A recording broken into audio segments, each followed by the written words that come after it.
Herkese selamlar arkadaşlar. Bugün sizlerle birlikte bu zamana kadar oynamaktan en fazla keyif aldığım, tecrübe ettiğim ve bana güzel zaman geçirten mobil oyunları paylaşacağım. Eminim bu listedeki bütün oyunlara kefilim. Sizin de çok sevdiğiniz oyunlar çıkacaktır. Listede tabii ki bildiğiniz oyunlar da olabilir, bilmediğiniz oyun da olduğunu eminim. Özellikle son sıradaki oyun benim favorilerimden birisi ve çok beğeniyorum. Mobil oyunlar içinde gerçekten bu oyunlarla hem online hem offline olarak sizlerle oyunlar paylaşacağım. Bu oyunlarda dostlar sistem gereksinimi fazla isteyen grafikle ilgili oyunlar değil, daha çok size güzel, eğlenceli vakit geçirtebilecek hem de arkadaşlarınızla oynayabileceğiniz oyunlar dostlar. Videoya geçmeden önce lütfen videoya like atmayı ve kanala abone olarak en yeni içeriklerden haberdar olmayı unutmayın arkadaşlar. Hadi şimdi ilk oyunumuzla başlayalım. Evet dostlar, ilk oyunumuz benim uzun zaman oynadığım ve gerçekten eskilerin en güzel oyunlarından bir tanesi olan Stick Var Legacy Çöp Adam Savaşları olarak da geçiyor ve oyunun ikinci serisi de çıktı. Dostlar, bu seride sadece oyunu gösterip geçmeyeceğim. Sizlere bildiğim oyunlar olduğu için tanıtmak da istiyorum. Oyunda 4 ayrı farklı mod bulunuyor. Oyun bir strateji oyunu, savaş oyunu aynı zamanda. Dostlar, klasik harekatta siz girdiğinizde bilgisayara karşı offline oynanan bir oyun ve siz askerlerinizi yaratarak belli bir cephane, belli bir ordu yaratıyorsunuz. Savunma, saldırı ve işte kalenize çekilme modları var. Madenciler üretiyorsunuz. Madenciler size para getiriyor. Bu madencilerden ürettiğinizle de belli bir ordu üretiyorsunuz. Gördüğünüz gibi mesela bu modda savunma yapıyoruz. Saldırı yaptığımız ve savunma yaptığımız ayrı modlarımız var. Şimdi bir diğer modunu göstereyim bu oyunu size. Bu klasik modumuzdu. Evet, klasik modumuz dışında dostlar gördüğünüz gibi misyonları, haftalık seviyeler, turnuva modu ve sonsuz ölüler gibi seviyeler var. Klasik harekatta her atladığınız bölümden sonra sizlere askerlerinizi, mesela okçudan bir ordu kuracaksanız okçularla ilgili seviye geliştirmeyi, turnuva modunda ise direkt turnuvanın başında arkadaşlar size zorluk seçtirerek askerlerinizi seçmenizi istiyor. Aynı zamanda turnuva başında bütün seviyeleri geliştiriyorsunuz. Sonradan bir sonraki tura geçtiğinizde de seviye gittikçe zorlaşıyor. Bu oyunu gerçekten boş zamanlarınızda keyif alarak uzun süre oynayabilirsiniz. Demeyin ki basit bir oyun olarak gözüküyor. Gerçekten sarıyor. Kendi ordunuzu üretmek, ne zaman saldıracağınızı ve savunma yapacağınızı planlamak gerçekten beklentiden daha da güzel bir oyun deneyimi sunabiliyor. Dediğim gibi ilk sırada bu oyunu denemenizi tavsiye ediyorum. İkinci serisinde deneyebilirsiniz. Şimdi biz ikinci oyunumuza geçelim. Evet dostlar, ikinci oyunumuzda devam ediyoruz. Biliyorsunuz ki bir zamanlar bayağı bir zihnimize kazılan bir oyun Score Hero. Fakat Score Hero'dan sonra oyun Score Match diye bir oyun geliştirdi. Bu oyunun farklılığı şu. Biliyorsunuz ki Score Hero'da belli yaşanmış golleri biz offline şekilde yapay zekaya karşı atmaya çalışıyorduk. Fakat bunda olay tamamen farklı. Siz kendi takımınızı kuruyorsunuz ve kendi takımınızda gördüğünüz gibi her oyuncunun ayrı özellikleri var. Sinsi, koruyucu, işgalci, hız ustası, fırsatçı gibi bir adet kaptanınız oluyor ve kartları aynı işte FIFA Online 4 mantığındaki gibi sandıklardan çıkartıyorsunuz. Gördüğünüz gibi mesela bir tane açalım şuradan. 8. arena sandığını açıyoruz. Kartlarınızı bu şekilde geliştiriyorsunuz. Aynı zamanda dostlar etkinlikler oluyor oyunda her hafta sonu. Buradan da kadronuzu hızlı şekilde ileri götürebiliyorsunuz. Şimdi sizlerle çok kısa bir kesit paylaşacağım.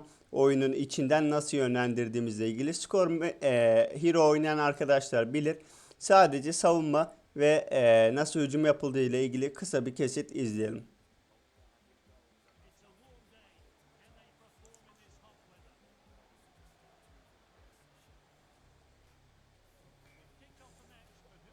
Evet dostlar, gördüğünüz gibi rakibimiz geldi. Biz şu anda emülatör ekranından oynuyoruz. Onun için tabii ki oynamamız daha zor oluyor. Siz normalde bunu yaklaştırıp uzaklaştırarak gördüğünüz gibi savunmayı kendi oyuncularınızdan herhangi birini vererek ona yönlendirerek yapıyorsunuz arkadaşlar. Mesela şu oyuncumu seçersem bu oyuncum savunmak için gidecektir. Şimdi birazcık bekleyeceğim, bir tane savunma imkanı bulabilirsek. Bu arada rakibimiz de iyi. Evet, şimdi mesela bu şekilde arkadaşlar top sürerek ileri çıkmaya çalışıyorsunuz. Bu gerçekten mobilde çok daha iyi bir deneyim veriyor. Ben şu anda size BlueStack'ten mobil oyunları PC'de oynanan bir uygulamadan gösteriyorum. Onun için tabii ki biraz daha farklı ve zor geliyor. Gördüğünüz gibi bu şekilde top sürerek, atak yaparak siz de bu oyunda zevk alabilirsiniz. Aynı zamanda turnuvalara katılabilirsiniz. Kadronuzu geliştirerek rank kasabilirsiniz. Kesinlikle önerdiğim ve size uzun zaman geçirtecek online oyunlardan bir tanesi. Şimdi 3. oyunumuza geçelim. Evet, 3. oyunumuz Shadow Fight 3. Gördüğünüz gibi animasyonlarında gösterdiği gibi bir savaş oyunu. Kendi karakterinizin silahlarını, kılıçlarını, daha doğrusu yakın dövüş oyunu demek daha doğru olur. Yakın dövüş oyunu, kendi karakterinizin silahlarını geliştirerek daha zor rakiplere karşı oynadığınız bir savaş oyunu arkadaşlar. Offline olarak oynanıyor fakat oynarken internetin gerektiğini de oyun içi yükleme yapılması dolayısıyla hatırlatmak istiyorum. Ufak bir şöyle introsunu izleyelim. Oyunun içinde zaten basit, çözmek sadece vuruş mekaniği var. Herkesin çözebileceği tarzda kendi silahlarınızı geliştirerek daha yüksek levellere, daha yüksek rakipleri yenmeye çalıştığınız bir oyun. Ufak bir izleyelim, sonra diğer oyunumuza geçelim arkadaşlar.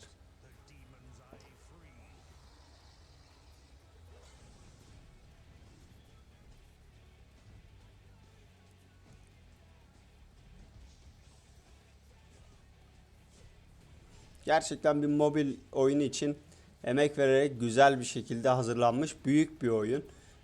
Fazla megabayt istemiyor, onu da söyleyeyim. Fazla yere ihtiyacınız yok. Ama oyun içi yüklemesi olarak yüklemeler yapıyor. Onun da bilgisini vermek isterim. Bu oyunla ilgili aynı zamanda Shadow Fight 3'ün de çıktığını söylemek istiyorum. Ama benim favorim kesinlikle Shadow Fight 2. Bu oyunda da gerçekten uzun zamanlar geçireceğiz. Offline olmasına rağmen hem vuruş mekaniklerinin size verdiği keyif açısından hem de kendinizi geliştirme açısından oyunu seveceğinize eminim. Gerçekten bunlarla ilgili yorumlarınızı bekliyorum. Oynadığınız oyunlar var mı bu oyunlar arasından ve en sevdiğiniz oyun hangisi? Bekliyorum diyelim ve biz 4. oyunumuza geçelim arkadaşlar. En iyi mobil oyunlar listesi yaparız da OSM olmaz mı? Tabii ki olur arkadaşlar. OSM'yi çoğunuzun bildiğine eminim ama ben yine de hatırlatmak istedim. Özellikle OSM'nin bir arkadaş grubunuz varsa çok saracağını tekrar hatırlatmak isterim. Lig kurmanın fazla bir şey istemediği, yani oyun içi belli başarınızı kurabiliyorsunuz. Bildiğiniz menajerlik oyunu. Gördüğünüz gibi şu anda mesela Trabzonspor boşmuş. Buradan bir takım alıp takımın sonuna kadar yönettiğiniz bir oyun kadronuzu buradan belirliyorsunuz dostlar. Gördüğünüz gibi kadroya giriyorsunuz. Kendi ilk 11'inizi oluşturuyorsunuz. Takım stratejilerinizi belirliyorsunuz. Her gün bir maç oynanıyor arkadaşlar. Gördüğünüz gibi 18 saat sonra mesela bu ligimiz başlıyormuş. Her ligin başlama bitme süreleri tabii ki farklı. Her gün bir maç oynanıyor. Siz o maçı dilerseniz canlı şekilde izleyebiliyorsunuz. Dilerseniz atlayarak direkt sonucunu öğrenebiliyorsunuz. Antrenmana genç oyuncularınızı koyarak oyuncularınızı geliştirebiliyorsunuz. Ya da transfer pazarından transfer listesine girdiğinizde oyuncular alabiliyorsunuz. OSM'de arkadaşlarınızla zevk alarak uzun süre devam edebileceğiniz, ama özellikle söylüyorum, kesinlikle aynı ligde böyle bir 5-6 arkadaş beraberken çok daha saracak bir oyun. Birbirinizle karşılaştığınız durumlarda antrenman kullanma muhabbetleri falan var. Tabii ki oynadıkça daha iyi göreceksiniz. Bu sadece bir ön inceleme videosu olduğu için fazla ayrıntıya girmiyorum. Ama OSM'de arkadaşlarınızla kesinlikle oynayabileceğiniz güzel online bir oyun arkadaşlar. Şimdi biz diğer oyunumuza geçelim. Evet dostlar, 5. oyunumuz Agario. Bilmeyen arkadaşlar bilmiyorum var mıdır ama illa ki aramızdan çıkacağına eminim. Agario'nun mantığı yine online bir oyun. Kesinlikle hiçbir özellik istemeyen bir oyun. Aynı zamanda bunu Google'dan girerek de oynayabiliyorsunuz. Telefonunuzdan oynamanız bence daha rahat olacaktır diye düşünüyorum arkadaşlar. Bilgisayardan da oynanabiliyor bu arada. Yani çok iyi tuş kombinasyonları var ve rahat bir şekilde oynayabiliyorsunuz. Mantığı arkadaşlar, gördüğünüz gibi buradaki toplardan toplayarak her oyuncu kendi bir daire içinde oluşuyor. Bu daire buradaki topları toplayarak ya da diğer oyuncuları yiyerek büyümesini sağlıyor. Bir server'ın içinde atıyorum 50 tane oyuncu oluyorsunuz. Bu 50 oyuncu birbirini yemeye çalışıyor ve en üst listeye kadar çıkmaya çalışıyorsunuz. Burada oyunun size verdiği normal topları topluyorsunuz. Tabii ki bunları toplarken büyük balinalara da yem olmamanız gerekiyor arkadaşlar. Onun için gerçekten benim de şöyle bir arkaya müzik açıp uzun zaman oynadığım oyunlardan biridir Agario. Tabii ki Agrio'da diğer oyunlar gibi mesela OSM gibi uzun süre oynayabileceğiniz bir oyun değil. Ama canınız sıkıldığında kesinlikle tavsiye ettim. Şöyle bir stres atmak için girilebilecek, müziğinizi arkadan açıp oynayabileceğiniz oyunlardan bir tanesi arkadaşlar. Tavsiye ederim. Online güzel oyunlardan biridir. Şimdi diğer oyunumuza geçelim. Bir diğer oyunumuzda devam ediyoruz. Diyelim ki 2, 3, 4 arkadaş birbirinizle buluştunuz ve aynı zamanda bir tablet var diyelim. Tabletten bu oyun daha güzel oynanıyor. Onun için böyle söylüyorum. Küçük ekranlarda fazla güzel olmuyor açıkçası. Belli bir iddianız var, belli bir hani birbirinize ısmarlatmaya çalıştığınız falan bir şey var diyelim. 4 kişiliğe kadar oynayabileceğiniz çeşitli oyunları sunan 2, 3, 4 oyunun adı direkt tam söyleyeyim. 2, 3, 4 kişilik oyunlar diye Google Play'de bulabilirsiniz arkadaşlar. Gördüğünüz gibi bir sürü oyun var. İstediğinizi seçebiliyorsunuz. 4 kişi birden aktif olarak oynayabiliyorsunuz. Mesela burada sumo güreşçileri birbirlerini dışarıya atmaya çalışıyorlar. 4 kişi bunları kontrol ediyorsunuz arkadaşlar. Daha bir sürü futbolla ilgili, işte başka daha basit birbirinizi vurmaya, tanklarla ilgili 4 kişiye kadar oynayabildiğiniz güzel bir oyun. Tabii 2 kişilik ve 3 kişilik seçenekleri de mevcut. Kısa süre için girip iddialaşmalarınızı bir son getirebilecek oyunlardan bir tanesi. Tavsiye ettiğim oyunlardandır. Kısa süre için eğlendirir arkadaşlar diyelim ve diğer oyunumuza geçelim. Evet, fosilleşmiş oyunlardan olsa da hala bir metrodayken oynayabileceğiniz oyunlardan bir tanesi Subway Surf. Hiç bilmeyen arkadaşlar için bu şekilde sağ sol yaparak oyunda yakalanmamaya çalıştığınız ve ilerlemeye çalıştığınız bir oyun. İleri gittikçe altınlarınız fazlalaşıyor ve aldığınız altınlarla birlikte karakterinizi geliştirebilir, kostümler alabilir. Aynı zamanda oyunun size verdiği özellikleri fazlalaştırabilirsiniz. Biliyorum aslında çok uzun süre oynanacak oyunlardan bir tanesi değil.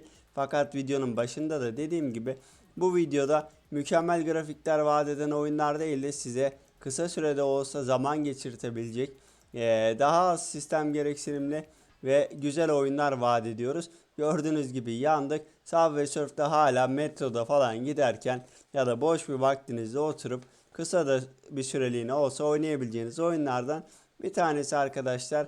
Hala oynanabilir diye düşünüyorum. Şimdi diğer oyunumuza geçelim. Listemizin son oyunu olan The Baby in Yellow oyunuyla sizlerle birlikteyiz. Oyunun tam adı The Baby in Yellow arkadaşlar. Bir bebeğin bebekle ilgili korku dolu, gerilim dolu olayları yönettiğiniz hem gizem hem de korku gerilim oyunu. Gerçekten önereceğim oyunlardan bir tanesi arkadaşlar. Gördüğünüz gibi yani bilmiyorum, biraz karanlık gözüküyor olabilir size. Umarım biraz gözüküyordur. Parlaklığı biraz açmanız gerekebilir. Gördüğünüz gibi gizemli bir evin içinde başlıyoruz. Bir bebek sesiyle. Umarım sağır olmamışsınızdır. Bu arada farklı gizemleri çözmeye çalıştığımız, şimdi info vermeyeceğim, kendiniz çözersiniz zaten. Önerdiğim oyunlardan birisi, eminim sizi de saracaktır. Biraz bulmakta zorlanabilirsiniz gizemleri ama korkunç yerlerinde de bir mobil oyuna göre gayet iyi olduğunu ve hakkını verdiğini söylemem gerekiyor arkadaşlar. Bebeğimizi de şöyle göstereyim. Sesini çok fazla da bizi tırsıtmadan sizin oynamanız için burada bırakayım bu oyunda.